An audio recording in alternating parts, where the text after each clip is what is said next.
तो bank Nifty एक ऐसे ऐसे चौराहे पर आ खड़ा हुआ है जहां से या तो एक जबरदस्त कमबैक देखने को मिलेगा या फिर एक नया और भी गहरा क्रैश। आने वाला हफ्ता सब कुछ डिसाइड करने वाला है। Welcome to Black Pearl Traders. This is a new series of Mastering Trading. Let's start Bank Nifty's weekly analysis. तो चलिए शुरू करते हैं बैंक निफ्टी का वीकली एनालिसिस और कोशिश करते हैं मार्केट की नब्ज पकड़ने की। सच कहूं तो अभी जो बैंक निफ्टी का चार्ट है वो किसी बाजार जैसा कम और किसी खड़ी चट्टान जैसा ज्यादा लग रहा है, जहां से बस गिरावट ही गिरावट है। ये गिरावट वाकई में बहुत सीरियस है। अपने टॉप से लगभग 10,000 पॉइंट्स की गिरावट। इतनी बड़ी सेलिंग के बाद अब सबसे बड़ा सवाल यही है कि क्या बॉटम बन गया या ये तो बस एक और बड़े क्रैश की शुरुआत है। चलिए इसी को डिकोड करने की कोशिश करते हैं। ठीक है, तो इस पूरी सिचुएशन को समझने के लिए हमें थोड़ा जूम आउट करना होगा, मतलब बड़ी पिक्चर देखनी होगी।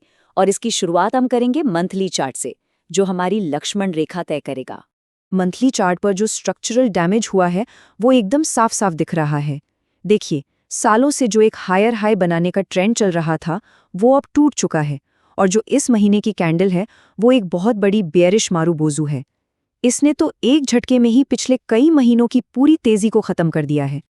तो आखिर ये बियरिश मारूबोजू होता क्या है?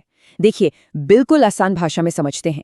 ये एक ऐसी कैंडल है जिसमें ऊपर या नीचे कोई विक यानी कि कोई शैडो ना के बराबर होती है।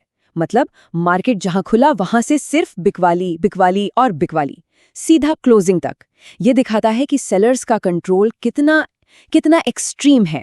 और यही चीज हमें सबसे जरूरी लेवल पे लेकर आती है 51,500। ये बस एक नंबर नहीं है, ये वो जोन है जहां से पिछला बड़ा ब्रेकआउट आया था।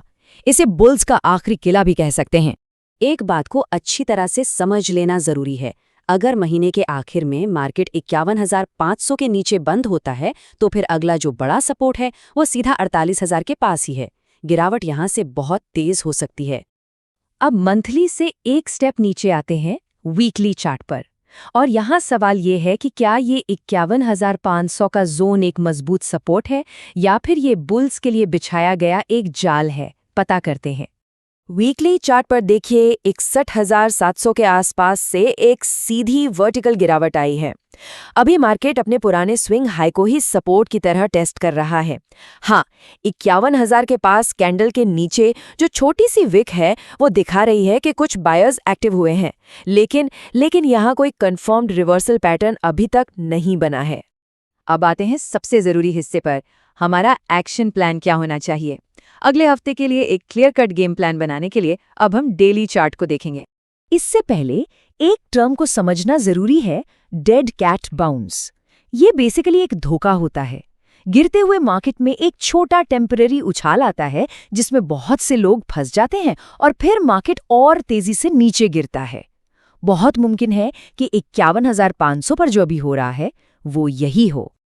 तो अब आगे के लिए दो सिनेरियो बिल्कुल साफ हैं। Scenario number 1, bullish recovery.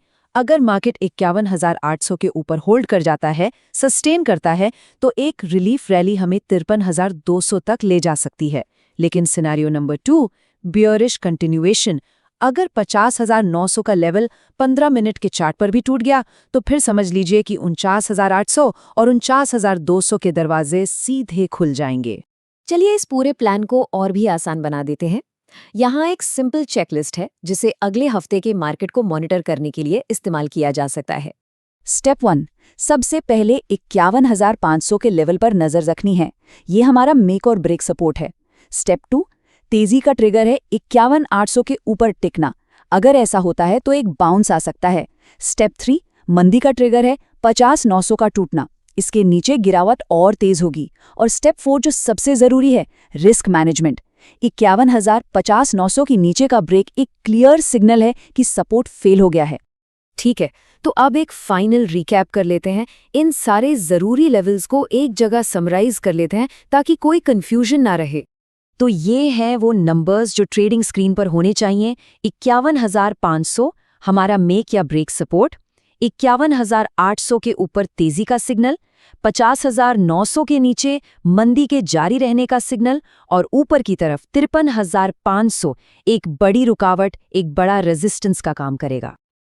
तो अब पूरा रोड मैप और सारे की लेवल सामने हैं। सवाल अब ये है कि आने वाले हफ्ते के लिए कौन से सिनेरियो की तैयारी करनी है, तेजी की या मंदी की। अपनी स्ट्रैटेजी बनाइए, रिस्क को मैनेज कीजिए और अनुशासन के साथ ट्रेड कीजिए।